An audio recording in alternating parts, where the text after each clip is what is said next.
It's like being good at a cocktail party, right? Think of this as your social media marketing. You go out tonight and it's a fundraiser of your local PTA or the school, or are you the kind of person that comes to that event and you're enjoyable to talk to and have a circle around you, or are you in the corner by yourself?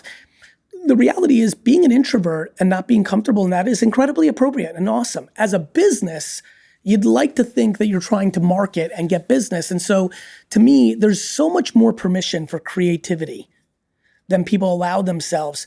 But like people continue to like wear their suit and tie in their LinkedIn profile.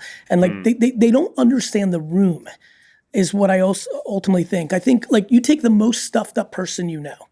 Literally, I want everyone to close their eyes and just think about like the most kind of buttoned up, stuffy, rigid person you know. I promise you, if that person goes to Las Vegas right now with their best friends from college for a weekend, they're going to be a different version of themselves than you know them. And I think businesses and brands have more permission to be contextual to the room they're distributing the content in. When I make Facebook content, I'm thinking about parents because I know the demo is going to be older. Those are going to be different videos than I'm putting into TikTok where I know they're going to be youngsters.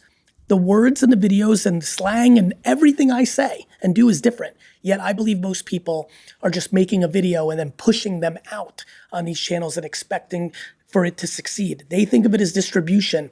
I think of it as a place you have to be contextual to win the room. Because it's a conversation. Before it even gets into a conversation,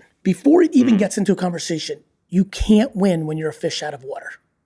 As a communicator, if you don't know the room, you will lose. If you go give a commencement speech to a very conservative college and you sling unlimited liberal propaganda, it won't land with those kids, and vice versa. If you're a Jets fan like I am, and you go to Boston and you shit on the Patriots the whole time, you're gonna lose some people. You've got to know the room. And you're raising capital from a VC firm that is very buttoned up. That's a different presentation to an angel investor who they were all entrepreneurs and they built it themselves. If you do not know the slang, you will be out of place. And so I believe before it becomes a conversation, my friend, if you do not know what the picture and video needs to look like at 3:34 p.m.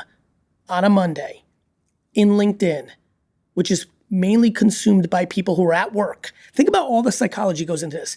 I'm posting different content when I know you're at work than when I'm posting on the weekend and knowing you might be skimming your LinkedIn real quick while you're catching up on work, or you're at your kid's baseball game and you're bored and you're just looking at your LinkedIn. Like I reverse engineer the psychology of the room, the psychology of the person in the room at the time that they consume the content. That level of thought, besides thinking what the thumbnail looks like, besides thinking what the first 3 seconds of the video has to be to even keep you to consume it, this is a level of science in day trading attention that I believe 99% are not executing on in social. And therein lies the opportunity and the vulnerability.